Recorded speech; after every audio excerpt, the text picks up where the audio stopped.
तो आज हम एक कहानी के कुछ हिस्सों की गहराई में जा रहे हैं।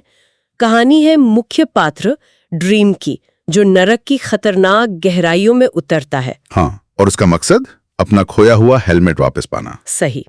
और ये कोई मामूली चीज नहीं है। ये हेलमेट उसके अधिकार, उसकी शक्ति, शायद उसकी पहचान का ही एक हिस्सा है। बिल्कुल।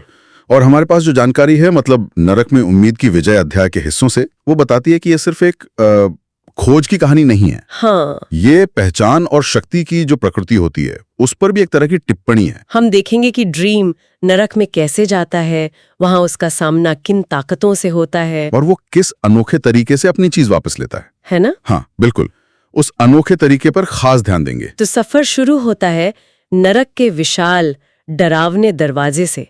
ड्रीम वहां पहुंचकर अपनी पहचान बताता है। हाँ, वो कहता है, मैं मॉर्फियस हूँ, सपनों का राजा। मैं अपने साम्राज्य की वस्तु लेने आया हूँ। मतलब कोई मिन्नत नहीं, सीधा अपना हक जता रहा है। हाँ, और दरवाजा खुल जाता है। और वो जिस नरक में कदम रखता है, उसका वर्णन तो बड़ा भयानक है। ओह हाँ, स्रोत बताते हैं कि ये लाखों स्तरों का, अनगिनत कमरों का और हजारों किस्म की पीड़ाओं का संसार है। बाप रे। हर कोना जैसे एक चीख हो, हर हवा एक जलती हुई याद। दया जैसी चीज के लिए तो कोई जगह ही नहीं है वहां। मतलब ऐसी जगह जो सपनों को कुचलने के लिए ही बनी हो। बिल्कुल। और इसी माहौल में ड्रीम का सामना होता है नरक के 3 बड़े शासकों से। लूसिफर, मॉर्निंग स्टार, हाँ, जो कभी देवदूत था, अब नरक का राजा है। बेल्ज़ेबब, मक्खियों का स्वामी, और अज़ेज़िल, वो एक क्या कहते हैं, फटी हुई सी जगह में कैद एक शैतानी ताकत। अच्छा। और लूसिफर उससे पूछता है सीधा, हाँ, बिना वक्त गवाए, तुम यहाँ क्या करने आए हो, सपनों के राजा? ड्रीम का जवाब भी सीधा और सपाट। मैं अपना हेलमेट लेने आया हूँ, जो राक्षस कॉरंजिन के पास है। ये दिलचस्प है। मतलब वो नरक के शासकों के सामने भी डर नहीं दिखा रहा, नहीं अपना अधिकार जता रहा है। तो लूसिफर उसे चोरोंजॉन के पास ले जाता है। अब चोरोंजॉन वो हेलमेट देने को तैयार है, पर एक शर्त पर। हाँ, शर्त है एक द्वंद्व की। लेकिन ये कोई तलवारबाजी या वैसी लड़ाई नहीं है ना? नहीं, बिल्कुल नहीं। स्रोत इसे परिवर्तन का युद्ध या मेटाफर डुअल कहते हैं। मेटाफर डुअल मतलब कल्पना की लड़ाई, विचारों की लड़ाई। शब्द ही हथियार हैं यहाँ, रूपा की ढाल। अच्छा, जीतने के लिए दूसरे की बनाई सच्चाई को अपनी कल्पना से काटना होता है। सही। ये शक्ति का एक बिल्कुल अलग ही खेल है। ये तो सुनने में ही बड़ा रोमांचक है। तो चोरोंजॉन शुरू करता है। हाँ, वो चीखता है, मैं एक शिकारी भेड़िया हूँ, जंगली और भूखा। और ड्रीम शांत रहता है, कहता है, मैं एक शिकारी हूँ जो भेड़ियों का शिकार करता है। वाह, मतलब कच्ची ताकत के ऊपर नियंत्रण। बिल्कुल।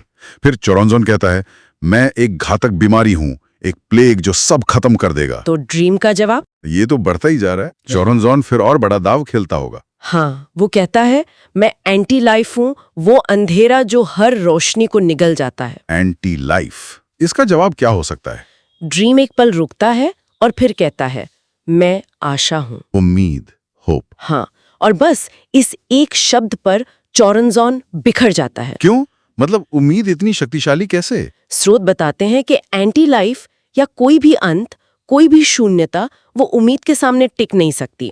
उम्मीद अंधेरे में सिर्फ एक रोशनी नहीं है, वो अंधेरे के वजूद को ही जैसे नकार देती है। अच्छा, ये उस द्वंद का सबसे शक्तिशाली रूपक था और ड्रीम जीत जाता है। कमाल है। लेकिन लूसिफर, उसे ये पसंद नहीं आया होगा। बिल्कुल नहीं।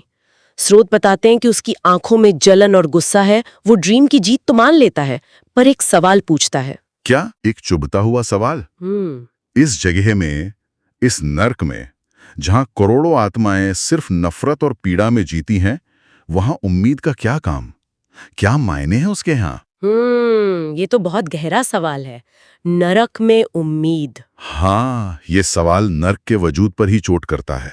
और ड्रीम का जवाब, वो और भी गहरा है। क्या कहता है ड्रीम? वो कहता है, उनकी उम्मीद का क्या? उनसे पूछो जिनकी आत्माएं यहाँ कैद हैं। अच्छा। क्या चीज उन्हें यहाँ बनाए रखती है?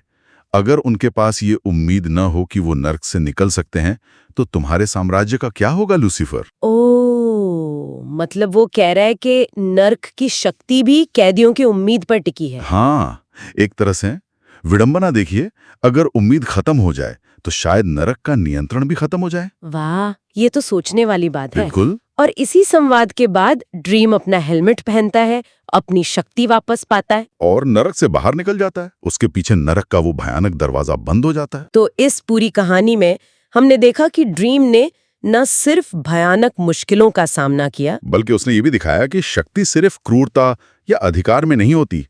कल्पना, विचार और उम्मीद ये भी शक्ति के असली रूप हैं। हाँ, शायद ज्यादा स्थायी रूप। वो द्वंद्व महज एक लड़ाई नहीं थी, वो एक विचारों के युद्ध का एक तरह से प्रतीक था। सही कहा। और ये कहानी हमें इस सोच के साथ छोड़ जाती है कि क्या वाकई निराशा और पीड़ा की सबसे गहरी जगह पर, जैसे कि नरक में, क्या उम्मीद ही सबसे बड़ी ताकत साबित हो सकती है, जैसा ड्रीम ने दिखाया? या फिर ऐसी जगह पर उम्मीद का होना ही अपने आप में एक विरोधाभास है, एक पहेली जिसके मायने शायद हमारी समझ से हमेशा परे रहेंगे।